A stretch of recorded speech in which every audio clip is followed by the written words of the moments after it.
Bonjour à tous. Aujourd'hui on se retrouve pour une nouvelle vidéo pour un crash test et donc on va tester ce kit donc, qui vient de chez Graines Créative pardon. Et donc c'est avec de la pâte Fimo. Alors vous avez plusieurs modèles, moi j'ai choisi le modèle Panda et donc ça c'est composé de la couleur noire et la couleur blanche avec des transferts yeux. Et puis je pense qu'il y a un kit, alors j'ai jamais essayé, je l'ai jamais ouvert, donc on va le tester ensemble, on va l'ouvrir ensemble et puis on va voir. Voilà, c'est parti.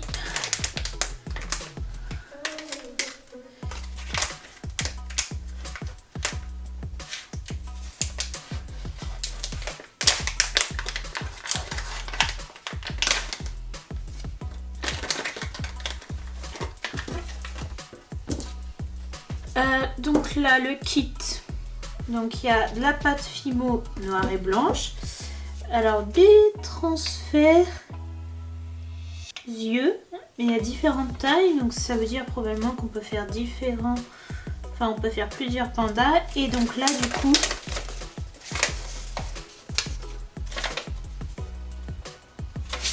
ok, la fiche explicative, alors en fait il y en a plusieurs, d'accord, il y a l'indication pour la pâte Fimo, spécifique à la pâte Fimo.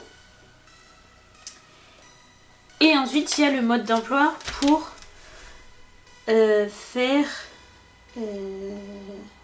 le panda. Alors par contre, il faut une lame pour couper et moi j'en ai pas, enfin du moins j'en ai pas tout de suite.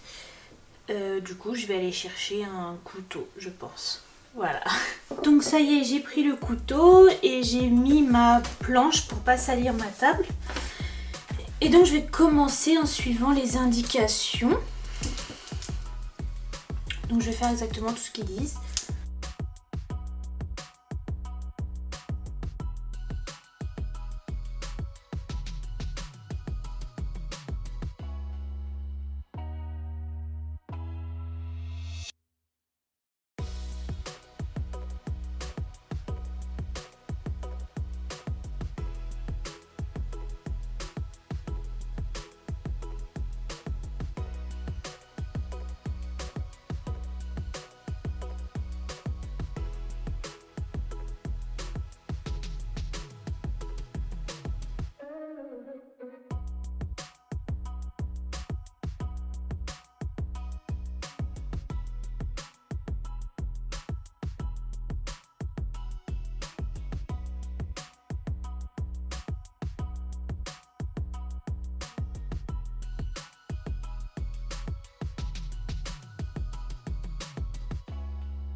Donc là ça y est, j'ai terminé de le façonner. Alors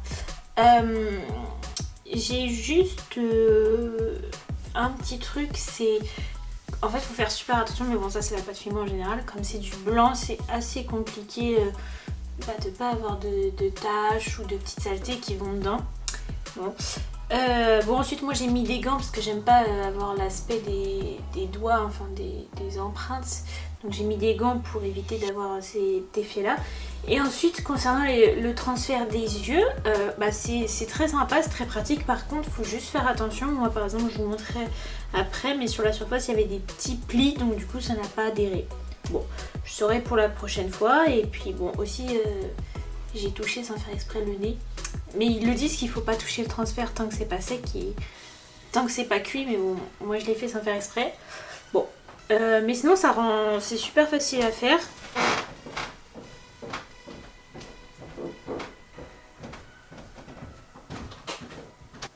C'est très facile à faire et puis c'est très bien expliqué, les photos on se rend bien compte. Donc non, ça par contre c'est super facile à faire.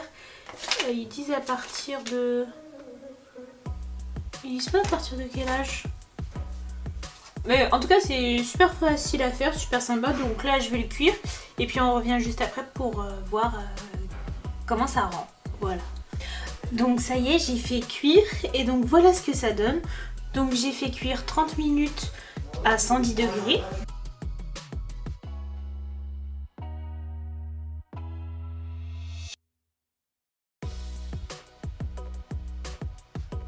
Alors du coup c'est très simple à faire, c'est très bien expliqué, ça franchement rien à dire, c'est super, enfin le petit papier il est simple, il est précis, c'est très bien expliqué. Ensuite pour les yeux, je trouve ça assez sympa le système de coller, enfin de transfert, je trouve ça assez bien fait pour éviter de mélanger les couleurs ou des choses comme ça. Alors par contre je suis désolée mais aujourd'hui on est le 18 mars, donc c'est la période de confinement, donc voilà, il y a du monde à la maison, il y a des gens qui parlent. Bon, et donc le seul truc c'est, bon moi j'ai un petit peu pas trop réussi les yeux parce qu'il faut vraiment que la surface soit lisse. Et moi il y avait des petits plis, du coup ça n'a pas accroché au niveau des petits plis. Et puis après bon comme une gogole j'ai touché avec mon doigt. Mais ça c'était très bien expliqué qu'il fallait pas appuyer, mais bon moi j'ai appuyé, bon c'est pas grave. Mais donc du coup voilà, franchement c'est assez sympa, je trouve ça mignon, c'est un kit pâte Fimo pour ceux qui veulent commencer la pâte Fimo. Le matériel, l'explication, franchement nickel. Et puis il y a d'autres modèles qui existent et qui sont disponibles à la boutique. Voilà. Donc j'espère que cette vidéo vous aura plu, n'hésitez pas à me le dire en commentaire. N'oubliez pas également de commenter, partager et liker la vidéo si ça vous a plu. Et également de vous abonner à la chaîne. En attendant, moi je vous dis à bientôt pour une prochaine vidéo. Au revoir!